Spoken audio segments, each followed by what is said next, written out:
Hello guys, कैसे हैं आप सभी। आशा करता हूं आप सभी अच्छे होंगे। आज हम पढ़ने वाले हैं रिट्स। तो हम रिट्स के बारे में पढ़ेंगे कि कोर्ट्स जो हैं रिट्स कैसे यूज करती हैं और किस किस चीज पे आपको रिट्स आप यूज कर सकते हैं in supreme court, also in high court. तो हाई कोर्ट और सुप्रीम कोर्ट के बारे में बताऊंगा। तो सुप्रीम कोर्ट जो है आपकी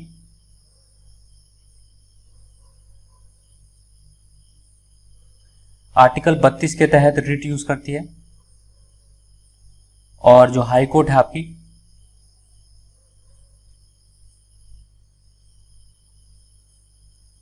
आर्टिकल 226 के तहत यूज करती है। इसमें क्या होता है, रिट में 5 टाइप के आपके रिट्स होते हैं। तो आपके 5 टाइप के रिट्स जो होते हैं कौन कौन से होते हैं। एक तो आपका होता है हेबियस कॉर्पस, जिसको आप बोलते हैं बंदी प्रत्यक्षीकरण। एक होता है परामादेश रिट, जो मैंडेमस भी बोलते हैं। फिर होता है प्रोविजन, जिसको आप प्रतिषेध रिट भी बोलते हैं। रिट ऑफ सरसरी, जिसको आप उत्प्रेषण लेख भी बोलते हैं। और अधिकार पुरीक्षा, क्यो वारंटो। तो ये 5 टाइप के जो आपके होते हैं वो रिट्स होते हैं। तो संसद जो होता है आपका अनुच्छेद 32 के तहत, जो आपका पार्लियामेंट होता है संसद, आर्टिकल 32 के तहत किसी भी कोर्ट को ये रिट जारी करने का हुक्म दे सकता है, क्योंकि अभी तक ऐसी कोई व्यवस्था नहीं है कि सुप्रीम कोर्ट तथा हाई कोर्ट के अलावा कोई रिट यूज कर सके। तो सिर्फ हाई कोर्ट और सुप्रीम कोर्ट ही रिट यूज कर सकते हैं।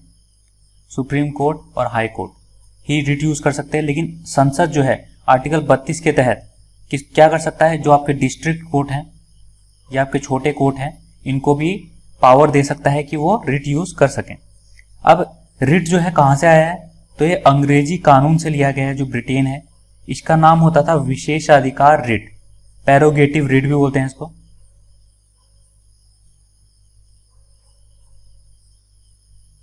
तो विशेषाधिकार रिट, इसको पैरोगेटिव भी बोलते हैं इसका मतलब। तो पैरोगेटिव रिट कहते थे इसको। इनके राजा द्वारा ये यूज किया जाता था, जो ब्रिटेन के राजा थे उनके द्वारा यूज किया जाता था। सुप्रीम कोर्ट व हाई कोर्ट के रिट अलग अलग हो जाते हैं 3 चीजों में। तो 3 चीजें जो हैं, जो डिफरेंस है हाई कोर्ट और सुप्रीम कोर्ट के। तो रिट तो वैसे सेम यूज होता है दोनों में, दोनों कोर्ट्स में, लेकिन सिर्फ 3 चीजें हैं जहां पर थोड़ा सा डिफरेंस होता है। एक तो होता है कि सुप्रीम कोर्ट रिट इशू करता है सिर्फ मूल अधिकारों के लिए। तो फंडामेंटल राइट्स के लिए सुप्रीम कोर्ट यूज करता है। लेकिन हाई कोर्ट जो होता है आपका, वो fundamental right plus legal right, जो आपका लीगल राइट को आप क्या बोलते हैं, कानूनी अधिकार। तो कानूनी अधिकार के लिए भी यूज करता है आपका हाई कोर्ट। और फंडामेंटल राइट का मतलब क्या हो गया, मूल अधिकार। तो मूल अधिकार प्लस कानूनी अधिकार होता है हाई कोर्ट में। फिर बात करते हैं दूसरा पॉइंट की। तो सुप्रीम कोर्ट अपना न्यायिक क्षेत्र को पूरे देश भर में सुना सकता है। तो एक तो ये तो आपको पता ही है कि सुप्रीम कोर्ट जो है पूरे इंडिया में सिर्फ एक है, तो वो न्यायिक क्षेत्र उसका क्या हुआ, पूरा भारत हुआ। लेकिन हाई कोर्ट हर स्टेट का अलग होता है। तो हर स्टेट का जो हाई कोर्ट होता है वो उसका न्यायिक क्षेत्र सिर्फ वो स्टेट होता है, उसके अलावा कोई भी स्टेट में वो अपनी जो है नहीं दे सकता अपना ऑर्डर।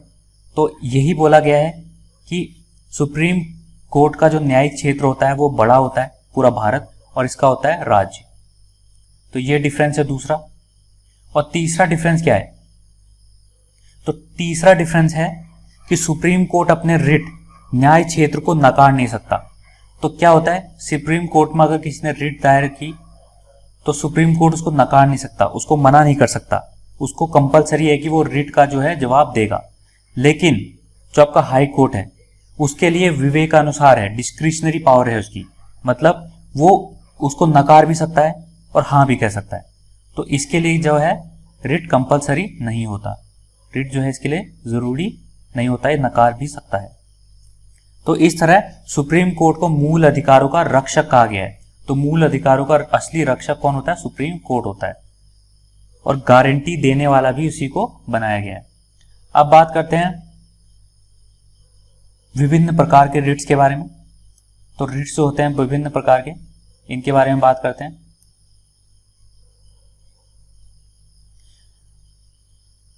तो सबसे पहले आता है आपका हेबियस कॉर्पस, जिसको आप बोलते हैं बंदी प्रत्यक्षीकरण। तो बंदी प्रत्यक्षीकरण होता क्या है? तो अगर आपको आसान भाषा में बोला जाए तो इसे लैटिन भाषा में तो बोला जाता है किसी को प्रस्तुत किया जाए। तो हेबियस कॉर्पस का मतलब ही होता है कि इसको प्रस्तुत किया जाए। अब यह आदेश कब दिया जाता है? यह आदेश तब दिया जाता है जब, जैसे अगर पुलिस ने हिरासत में रख लिया तो उसके ऊपर हेबियस कॉर्पस यूज हो सकता है। अगर न्यायालय इसकी जांच करता है सबसे पहले, तो न्यायालय इसकी जांच करेगा सबसे पहले, और जांच करेगा। अगर ये इलीगल पाया गया, गलत पाया गया कि आपने जो कस्टडी में लिया है किसी इंसान को, आपने गिरफ्तार किया है, हिरासत में रखा है, वो कानून के विरोध में रखा गया है, कानून विरोधी है, ये लॉ के विरुद्ध है, तो आपको क्या होगा? उसको रिहा कर सकती है सुप्रीम कोर्ट।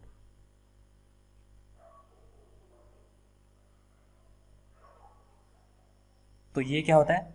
हेबियस कॉर्पस होता है कि आप किसी को रिहा कर सकते हैं। अगर उस पर इलीगल केस चला है तो आप हेबियस कॉर्पस यूज कर सकते हैं। यह रेट क्या होता है? सरकारी तथा प्राइवेट लोगों पर जारी किया जा सकता है। यह रेट वहां नहीं किया जा सकता जहां पर गिरफ्तारी या हिरासत कानूनी तरीके से हो। अगर न्यायालय जांच किया, इलीगल पाया गया, तो आपने उसको रिहा कर दिया। लेकिन अगर वो लीगल पाया गया तो आप उसको रिहा नहीं कर सकते, तो आपका हेबियस कॉर्पस वहां पे यूज नहीं होगा। या फिर कार्रवाई किसी विधानमंडल या न्यायालय की अवमानना के तहत हुआ हो। अगर आपने किसी रूल्स एंड रेगुलेशन को फॉलो नहीं किया तब आपकी गिरफ्तारी की हो, या फिर न्यायालय द्वारा हिरासत में लिया हो।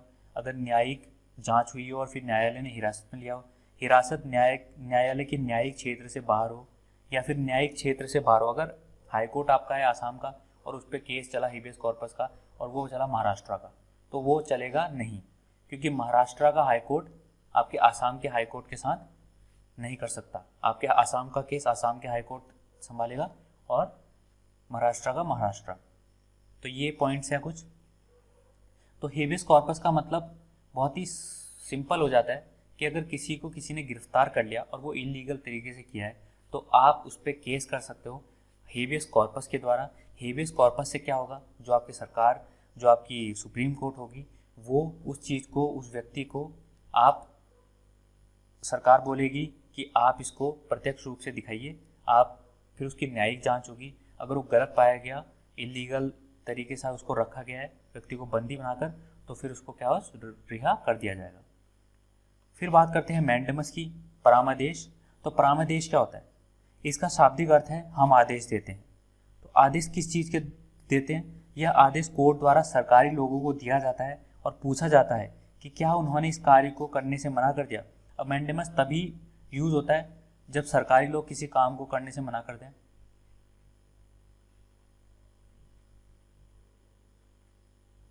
तो उसमें सरकार को पूछा जाता है कि किस वजह से इसको मना किया गया, और अगर ये मना किया गया ऐसी कोई फ्रॉड टाइप से मना किया गया तो फिर सरकार आदेश देती है कि उससे जो कर्तव्य दिया गया है उसका पालन करे।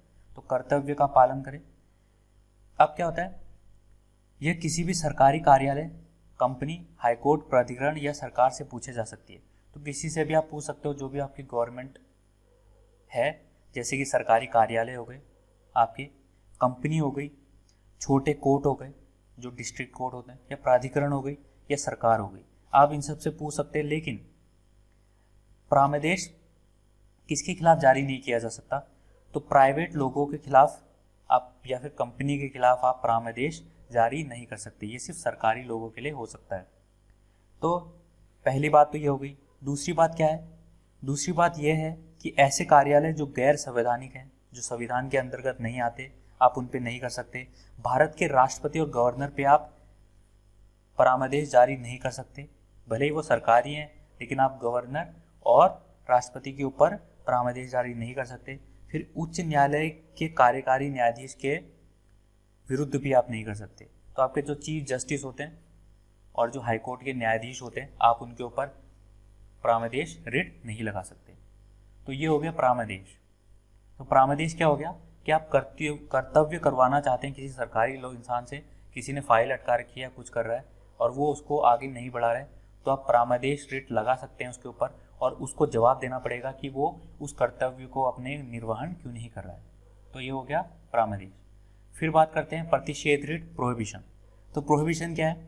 इसका शाब्दिक अर्थ है रोकना। तो रोकना किस चीज के ऊपर रोकना? तो इससे तब जारी किया जाता है जब कोई अधीनस्थ न्यायालय या छोटे कोर्ट अपने न्याय क्षेत्र से बाहर जाकर न्यायिक कार्य को करे तो उन्हें रोकता है। तो अब क्या होता है कि आखिर जैसे अगर आपका कोई डिस्ट्रिक्ट है, जैसे देहरादून ले लीजिए, तो अगर देहरादून का जो कोर्ट है, जो छोटा डिस्ट्रिक्ट कोर्ट है, वो दूसरे जो जगह है जैसे कानपुर है, या फिर आप अगर उत्तराखंड का ही कोई जगह ले लें, पिथौरागढ़ ले लें, तो अगर उसके न्यायिक क्षेत्र के बाहर काम कर रहा है, देहरादून का कोर्ट सिर्फ देहरादून के अंदर ही न्याय दे सकता है, लेकिन वो कानपुर का केस पकड़ कर उस पर न्याय देने की कोशिश कर रहा है, तो सुप्रीम कोर्ट के ऊपर आप प्रतिषेध रिट, प्रोहिबिशन लगा सकते हैं। इसके ऊपर क्या होगा? सुप्रीम कोर्ट तुरंत कार्रवाई रोकने की उसको आदेश दिया जाएगा कि कार्रवाई की सूचना उपलब्ध कराई जाएगी कि क्यों वो कानपुर का केस, कानपुर के डिस्ट्रिक्ट जो आपका कोर्ट है वो क्यों नहीं संभाल रहा है और देहरादून कोर्ट क्यों संभाल रहा है। फिर आता है चौथा, उत्प्रेषण लेख, रिट ऑफ सर्चरी। अब सर्चरी क्या होता है? उत्प्रेषण होता है। इसका शाब्दिक अर्थ होता है प्रमाण करना। तो प्रमाणित